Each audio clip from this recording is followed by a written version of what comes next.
बिस्मिल्लाहिर्रहमानिर्रहीम। अस्सलाम वालेकुम नादरीन, आप यूट्यूब चैनल देख रहे हैं, मैं इमरान खान हूँ। नादरीन, कश्मीर के हवाले से, इसराइल के हवाले से बड़ी इंपॉर्टेंट डेवलपमेंट्स हैं, अब चीज़ें सामने आ रही और खुलकर प्लेयर जो है वो सामने आ रहे हैं। नंबर एक, कश्मीर के अंदर जो कुछ भी किया गया किसी तरह करके जुम्मे के दिन मुज़ाकरात के अंदर लगाए गए और ये एजेंसियों ने रिपोर्ट दे दी थी 1 तारीख की रात को कि जनाब कश्मीर हाथ से निकल रहा है, जो कुछ आप वहां पे कर रहे हैं या जो वहां पॉलिसी चल रही है ये काम नहीं करेगी। तो फिर फौरी तौर पे सियासी क़यादत को आगे लाया गया। जो गालम गलोच की जा रही थी, जो टाउट्स छोड़े हुए थे कि इनको गद्दार कहो, इनको बुरा भला कहो, यानी वहां पे मैंने कुछ इलाकों में चेक किया, उन्होंने कहा जी हमारे घरों में मर्द अभी बाकी नहीं है, ये सारे लोग चले गए हैं और जा रहे हैं, बढ़ रहे हैं मुजफ्फराबाद की तरफ। तो 3 जो मेन डिवीजन हैं, मुजफ्फराबाद डिवीजन है, मीरपुर है, रावलाकोट डिवीजन है, ये सारे आगे बढ़ते बढ़ते अब कोहाला के अंदर एक बहुत बड़े पैमाने पर अवामी इज्तिमा मौजूद है। अब ये इतने लोग हैं कि सर ही सर नजर आते हैं हर तरफ। अवाम का एक समंदर है जो वहां पे पहुंच गया और ये सारे रस्ते लोग लड़ते हुए आए हैं। जो लोग पुंछ से आए हैं वो तो बहुत उन्होंने लड़ाई लड़ी है और पुलिस वालों को और एफसी वालों को उन्होंने बहुत मारा। इस्लामाबाद पुलिस वालों को आजाद कश्मीर में मुजाहिरीन ने बहुत मारा और वो उन्हें इसलिए मारा कि ये लोगों ने मार रहे थे। यानी जैसे हमें ये दुख होता है ना, कोई यूनिफॉर्म में बंदा बैठ के जमीन पे मार खा रहा है और उसे मुजाहिरीन मार रहे हैं, बिल्कुल ऐसे ही हमें दुख होता है जब यूनिफॉर्म वाले इकट्ठे होकर आम आदमी को मारते हैं। हम पिछले 3-4 साल से लगातार मनाजिर देख रहे हैं और इससे पहले भी हम मादी में देखते रहे हैं कि यूनिफॉर्म वालों को मारने का बहुत शौक है। ये चाहे पुलिस है, चाहे रेंजर्स है, चाहे एफसी है, ये बहुत मारते हैं, लोगों को मारते हैं डंडों के साथ, ठुड्डों के साथ, और इंसान को इंसान समझते ही नहीं, हत्ता कि इंसानों को गोलियां भी मार देते हैं। लेकिन जब ये काबू आ जाए अवाम के तो फिर अवाम भी मारती है। तो फिर अब रोना किस बात का, अब तकलीफ किस बात की? मामला तो उन लोगों का है जो इन्हें लड़ाते हैं आपस में। यानी मोहसिन नकवी गया अस्पताल में, मैं वीडियो देख रहा था, कैसी बेशर्मी और ढिठाई है। वो जाकर पुलिस वालों से पूछ रहा है, डट कर लड़े हो ना, मुकाबला किया है ना, क्यों इनको तूने इंडिया भेजा था या इनको लड़ने के लिए, दहशतगर्दों से लड़ने के लिए भेजा था, या ये वो वाला एसएचओ है जिसने दहशतगर्दों से जाकर बलूचिस्तान में लड़ना था? भाई आपस में पाकिस्तानियों से लड़ा के तो ये आगे पूछ रहा है कि डट के लड़े हो कि बॉर्डर से बुलाए पुलिस वाले?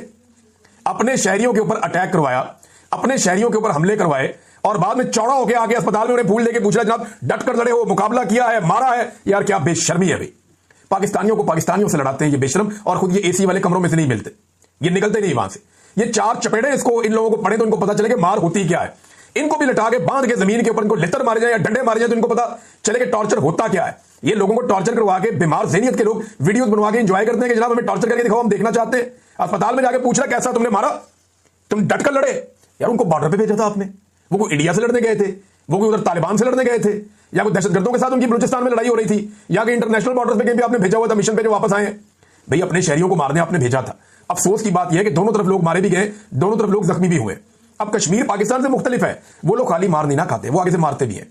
पाकिस्तानी जो है इनमें ज्यादातर लोग खाली मार खा लेते हैं, लेकिन कश्मीरियों का थोड़ा सा तरीकाकार मुख्तलिफ है, वो वापस मारते हैं और जब वो वापस मारते हैं तो फिर तकलीफ भी होती है। अब जो मनाजिर मैंने देखे यानी अच्छे नहीं लग रहे मुझे देखने में कि एफसी वालों को और पुलिस वालों को वहां लटा लटा के बैठा के जो है वो वहां के मकामी लोग आजाद कश्मीर के मार रहे हैं, मुझे देखने में अच्छा नहीं लग रहा। लेकिन इसी तरह ये एफसी वाले और पुलिस वाले वहां पे मकामी लोगों को भी मार रहे हैं, उन पर भी टॉर्चर कर रहे हैं, उनके ऊपर आंसू गैस फेंकते हैं, उनके घरों के अंदर। इन्होंने तो औरतों को सड़कों पर घसीटा है, इन्होंने तो जलील किया है। अब मैंने अजीब चीज देखी कि पाकिस्तान के अंदर लोग अब इसके ऊपर दुख करने के लिए तैयार ही नहीं है, उन्हें तकलीफ ही नहीं हो रही यूनिफॉर्म वाले लोगों को मार पड़ रही है।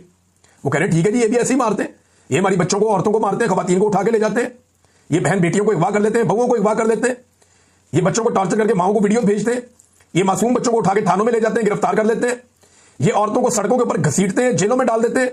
अब ये जो कुछ इन्होंने किया उसके बाद अब ये सिक्योरिटी फोर्सेस को सोचना पड़ेगा। आपने कभी गौर किया कि जो सबसे बड़ी सिक्योरिटी फोर्स है उसको इस काम के लिए इस्तेमाल नहीं किया जाता, गंदा किया जाता है हमेशा पुलिस को। यानी मिलिट्री एस्टेब्लिशमेंट के गंदे कपड़े हमेशा पुलिस धोती है, एफसी धोती है, उन्हें कहते हैं गंदा काम है ये, तुम करो, बदनामी होगी तुम्हारी, होगी जिल्लत होगी तुम्हारी। क्यों? ये इदारे नहीं है, इन्होंने तो रोजाना आवाम के बीच में रहना होता है, आवाम के बीच में जाना होता है। बहरहाल ये इनकी हरकतें इस वक्त नादरीन जो कोहाला में है, बहुत बड़े पैमाने पर लोग इकट्ठे हैं और चंद किलोमीटर का फासला रह गया है जो आजाद कश्मीर की असेंबली है वहां से। तो ये मुजफ्फराबाद जब चाहे अब दाखिल हो सकते हैं, इनके पास ये ताकत भी मौजूद है। और दूसरी जानिब जो है वो नाके खत्म कर दिए गए, जितने नाके लगाए गए थे, जितना बंदोबस्त किया गया था वो खत्म कर दिया गया है। लेकिन सरदार उमर नजीर साहब ने, ये एक रहनुमा है, वन ऑफ देम, जो अवामी एक्शन कमेटी के रहनुमा है, तो इन्होंने कहा कि एक तरफ मुज़ाकरात, दूसरी तरफ फोर्सेस को अर्जा के मुकाम पर फिर इकट्ठा किया जा रहा है। याद रखो अगर इसके बाद किसी किस्म का एडवेंचर किया गया तो तमाम तर हालात की जिम्मेदार हुकूमत पाकिस्तान खुद होगी। उन्होंने एक कैटेगोरिकली ये बात बता दी। अब जनाब नाके तो खत्म हो गए हैं, लेकिन इन बेशर्मों ने अपने मफाद के चक्कर में, अपने इक़्तिदार के चक्कर में, अपनी ताकत के नशे में आजाद कश्मीर के अंदर नफरत का एक ऐसा बीज बो दिया है जो फसल अब पता नहीं हमें कब काटनी पड़ेगी। ये बेशर्मी हो चुकी है, ये बेगैरती हो चुकी है और मिलिट्री एस्टेब्लिशमेंट ने आजाद कश्मीर के अंदर नफरत का वो वाला बीज बो दिया है जिनकी फसल पाकिस्तान को कभी ना कभी काटनी पड़ेगी। और ये घटिया हरकत भी इसी रिजीम के जिम्मे है। सिर्फ अपने इक्तदार को दबाम देने के लिए इन्होंने यह किया कि अगर आजाद कश्मीर के अंदर किसी तरह लोगों ने अपना हक छीन लिया तो फिर पाकिस्तान की बारी है, पाकिस्तानी भी यही करेंगे। अब मुज़ाकरात हो रहे हैं और मुज़ाकरात इनको करने पड़ने थे। जरा मुज़ाकरात की टेबल देखिए आप। एक तरफ बैठे हैं वफाकी वज़ीर, साबिक वज़ीर आज़म, साबिक वज़ीर, मौजूदा वज़ीर, कैसे बड़े बड़े मुंह हैं इनके, चमकते हुए 100 वाट के बल्ब की तरह इनके मुंह चमकते हैं क्योंकि इन्होंने बेहतरीन खुराकें खाई हैं, इनके पास बेशुमार पैसा है, ये बड़ी बड़ी गाड़ियों में, हेलीकॉप्टर में ट्रेवल करते हैं, ये इक्तदार के मालिक हैं और करप्शन कर करके इन लोगों ने मुल्क का बेड़ा गर्क कर दिया। और दूसरी तरफ सामने कौन बैठा है? ये बिल्कुल चंद लोग, एक दुकानदार, एक आम आदमी, ये आया मुज़ाकरात करने के लिए अपनी कौम के बिहाफ के ऊपर। यह है तब्दीली जो आजाद कश्मीर में आई। पाकिस्तानियों को यह सीखना पड़ेगा और इससे सीखकर पाकिस्तानियों को आगे बढ़ना पड़ेगा। इसके अलावा पाकिस्तानियों के पास रास्ता कोई नहीं है। अब नाज़रीन, मुज़ाकरात हो रहे हैं। मुज़ाकरात में जो मेन चीज है वो वही 12 सीटें कि जनाब ये 12 सीटें जो है ना, इनको तो फौरी तौर पे आप खत्म करें। अगर ये 12 सीटें खत्म नहीं होती तो फिर बात आगे नहीं बढ़ती।